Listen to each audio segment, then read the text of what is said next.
കൂടുതൽ വാർത്തകളും വീഡിയോകളും കാണാൻ ഈ ചാനൽ സബ്സ്ക്രൈബ് ചെയ്യുക. കൂടെ ബെൽ ബട്ടൺ അമർത്തുക. നമസ്കാരം. ശത്രുദോഷം എന്തുകൊണ്ടാണ്? പലരും പറയാം ആഭിചാരദോഷങ്ങളാണ്, കുടുംബദോഷങ്ങളാണ്, ശത്രുക്കളുണ്ട് ഞങ്ങൾക്ക്. ഈ ശത്രുദോഷങ്ങൾ എങ്ങനെയാണ്? ആരാണ് ശത്രു, ആരാണ് മിത്രം? ചിലവർക്ക് എപ്പോഴും ഒരു സിക്സ്ത് സെൻസ് ഇങ്ങനെ പ്രവർത്തിച്ചുകൊണ്ടിരിക്കും. എന്നെ ആ ശത്രു ശല്യം ചെയ്തു, എന്നെ ഈ ശത്രു ശല്യം ചെയ്തു, മറ്റുള്ളവരെ ഇങ്ങനെ ശല്യം ചെയ്യാൻ വരുന്നതായിട്ട് ഇങ്ങനെ തോന്നിക്കൊണ്ടിരിക്കും. അപ്പോൾ നമുക്ക് ഈ ശത്രുദോഷം അകലാനായിട്ട് നമുക്ക് എന്താ ചെയ്യാൻ പറ്റാന്ന് നോക്കാം. ഞാൻ എല്ലായിടത്തും പറയാറുള്ളൊരു കാര്യമുണ്ട്. നിങ്ങൾ ഏതായാലും ജനിച്ചുല്ലോ, ജനിക്കുമ്പോൾ നിങ്ങൾക്ക് എന്തുണ്ടാവാം? ഒരു ജനന സമയവും ഒരു ജനന ഗ്രഹനില ഉണ്ടാവാം. എല്ലാവർക്കും ഉണ്ടാവാതെ. ചിലർ പറയും എനിക്ക് സമയം അറിയില്ല, ചിലർ പറയും എപ്പോഴാണ് ജനിച്ചതെന്ന് അറിയില്ല.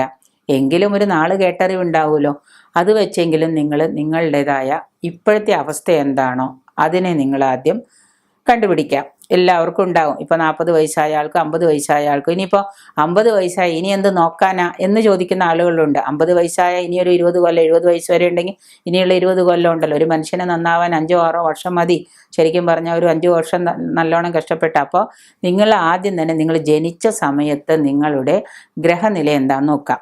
ശത്രുക്കളില്ലാത്തവർ ആരും ഉണ്ടാവുകയില്ല. എല്ലാവർക്കും ശത്രുക്കൾ ഉണ്ടാവും. ശത്രുക്കളില്ലാത്തവർ ആരും ഉണ്ടാവും. എന്തെങ്കിലും ഇഷ്ടപ്പെടാത്ത ഒരാളോട് പറഞ്ഞാൽ അയാളും നമ്മുടെ ശത്രുവാകും. ഒളിഞ്ഞും തെളിഞ്ഞുമുള്ള ശത്രുക്കളുടെ പ്രവർത്തനങ്ങൾ നമ്മളെ കഷ്ടപ്പെടുത്തുന്നുണ്ടാവാം. ചിലർ ഒളിഞ്ഞും തെളിഞ്ഞും, ചിലർ നേരിട്ട് വന്ന് ചീത്ത പറയും, ചിലർ ഒളിഞ്ഞു നിന്ന് ചീത്ത പറയും, ചിലർ ഒളിഞ്ഞു നിന്ന് പല പ്രകാരത്തിലും നമ്മളെ ബുദ്ധിമുട്ടിക്കും. അപ്പം ഇങ്ങനെ പലതരത്തിലും നമ്മളെ ഇങ്ങനെ ഇറിറ്റേറ്റ് ചെയ്തുകൊണ്ടിരിക്കുന്ന സംഭവങ്ങൾ പലതും ഉണ്ടാവാം.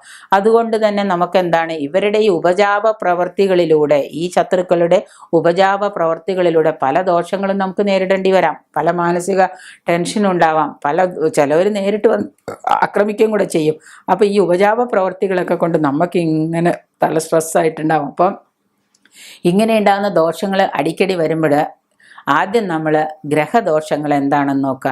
എന്തുകൊണ്ടാണ് എനിക്കിങ്ങനെ ശത്രുക്കൾ വരുന്നത് നോക്കുക. ഇപ്പോൾ നമ്മുടെ വ്യാഴമാറ്റത്തിൽ ഘോരഘോരം നമ്മളൊക്കെ പറഞ്ഞു. ചിങ്ങക്കൂറുകാർക്ക് വ്യാഴം 6-ലാണ്. 6-ാം ഭാവം ശത്രുഭാവമാണ്. 6-ൽ വ്യാഴം വന്നു കഴിഞ്ഞാൽ ശത്രുവാണ്. രോഗം, ദുരിതം, കടം, ശത്രുക്കൾ ഇഷ്ടംപോലെ ഉണ്ടാവും. ശത്രുക്കൾ വർദ്ധിച്ചു വരും എന്ന് പറഞ്ഞു. ഈ ശത്രുക്കൾ വർദ്ധിച്ചു വരുന്നു പറഞ്ഞു കഴിഞ്ഞാൽ നമുക്ക് എവിടെയാണ്? നമ്മുടെ രാജ്യത്തിന് പോലും ശത്രുക്കളുണ്ടല്ലോ. നമ്മുടെ അയൽരാജ്യങ്ങളൊക്കെ ശത്രുക്കളല്ലേ. അപ്പം അതുപോലെ നമുക്കൊരു വ്യക്തിക്കും ശത്രുക്കൾ ഉണ്ടാവാൻ ക്ഷാമമൊന്നുമില്ല. അപ്പം അതുകൊണ്ട് ഈ ശത്രുക്കളെ, ഗ്രഹദോഷങ്ങളും ആഭിചാരദോഷങ്ങളും ഉണ്ടോ എന്നറിഞ്ഞ്, അപ്പം നമ്മുടെ വീട്, വസ്തു ഇരിക്കുന്ന, ഗ്രഹം ഇരിക്കുന്ന സ്ഥലത്ത് ഗ്രഹദോഷമുണ്ടോ, നമ്മുടെ ജാതകത്തിൽ എന്തെങ്കിലും ദോഷങ്ങൾ കൊണ്ടാണോ ശത്രുക്കൾ ഉണ്ടാകുന്നത്? ചിലവർക്ക് നേരെ നോക്കിയ ശത്രുവാണ്. അത് അവരുടെ ആ ഒരു ജീവിത ശൈലി അങ്ങനെയാണ്. ജനിച്ചപ്പോൾ തന്നെ അവരങ്ങനെയാണ്. പിന്നെ ആഭിചാരദോഷങ്ങൾ, ചിലർ ആഭിചാരം ചെയ്ത് ശത്രുക്കളാക്കുന്ന അവസ്ഥകൾ. അപ്പോൾ ആഭിചാരദോഷങ്ങളുണ്ടോ എന്നറിഞ്ഞ് ഇതിനൊക്കെ പരിഹാരക്രിയകൾ ചെയ്യുകയാണ് നമ്മൾ വേണ്ടത്. ഇനി 6-ാം ഭാവത്തിലെ പ്രബലത, 6-ാം ഭാവമാണല്ലോ ശത്രുഭാവം. അപ്പോൾ 6-ാം ഭാവത്തിലെ പ്രബലത, രാഹു കേതു ദശകളിലെ അനിഷ്ടഗ്രഹങ്ങളുടെ നിലനിൽപ്പ്. ഈ 6-ാം ഭാവത്തിലെ പ്രബലത എന്ന് പറഞ്ഞാൽ 6-ാം ഭാവത്തിൽ നിൽക്കുന്ന ഗ്രഹം പ്രബലനായിട്ടാണെങ്കിൽ തീർച്ചയായിട്ടും നമ്മുടെ ശത്രു സ്ട്രോങ് ആയിരിക്കും. അപ്പോൾ 6-ാം ഭാവത്തിലെ ഗ്രഹങ്ങളുടെ പ്രബലത, ഈ മറ്റ് രാഹുകേതുക്കളുടെ അപഹാരം തുടങ്ങിയൊക്കെ വാസ്തുദോഷങ്ങളും നമുക്ക് എന്താണ്, ശത്രുതയുണ്ടാക്കും. നമ്മുടെ ബന്ധുക്കൾ പോലും ശത്രുക്കളായി മാറുന്ന അവസ്ഥ. ഗ്രഹാദി ദോഷങ്ങൾ അനുസരിച്ച്, ആചാര്യമതമനുസരിച്ച് പരിഹാരം ചെയ്യേണ്ടതാണ്. ഗ്രഹാദി ദോഷങ്ങൾ, നമ്മുടെ ആചാര്യന്മാർ ഗ്രഹാദി ദോഷങ്ങൾക്ക് പല പരിഹാരങ്ങളും പറഞ്ഞിട്ടുണ്ട്. ആ ഗ്രഹാദി ദോഷങ്ങൾ അനുസരിച്ചുള്ള പരിഹാരങ്ങൾ നമ്മൾ ചെയ്യാൻ ശ്രമിച്ചില്ലെങ്കിൽ നമ്മുടെ ശത്രുദോഷം കൂടി ശത്രുക്കൾ നമ്മളെ ഉപദ്രവിക്കുന്നത്. ഇപ്പോൾ നന്നായിട്ട് സന്തോഷമായിട്ട് നമ്മൾ ഹാപ്പി ആയിട്ടൊരു ബിസിനസ് ചെയ്തുകൊണ്ടിരിക്കുകയാണ്. ആ സമയത്ത് ശത്രുതയുള്ള ഒരാൾ പറയാണ് അവൻ്റെ ബിസിനസ് അങ്ങോട്ട് ഇല്ലാണ്ടായി പൊക്കോട്ടെ, അവനൊക്കെ പറ്റിച്ചുണ്ടാക്കിയത്, അവൻ്റെ ബിസിനസ് ഒക്കെ മുടിഞ്ഞു പോട്ടെ. ചിലപ്പോൾ ആ ഒറ്റൊരു വാചകം, ചിലപ്പോൾ അയാൾക്കും അതിൻ്റെ കോൺസിക്വൻസ് ഉണ്ടായിരിക്കാം. എങ്കിലും നല്ലപോലെ കത്തി ബിസിനസ് കയറുന്ന നമ്മളോട് അങ്ങനെ ഒരാൾ പറഞ്ഞു എന്ന് വരുമ്പോൾ നമ്മളെന്താണ്, അത് കേട്ട് മനസ്സിൽ സ്ട്രെസ്സായി, മനസ്സിൽ ടെൻഷനായി, അത് തന്നെ വർക്കൗട്ട് ചെയ്ത് നമ്മളിലേക്ക് എന്താണ്, ആ ശത്രുവിൻ്റെ പ്രബലത നമ്മളിൽ വർത്തിക്കാൻ തുടങ്ങി, നമ്മളിൽ പ്രവർത്തിക്കാൻ തുടങ്ങി.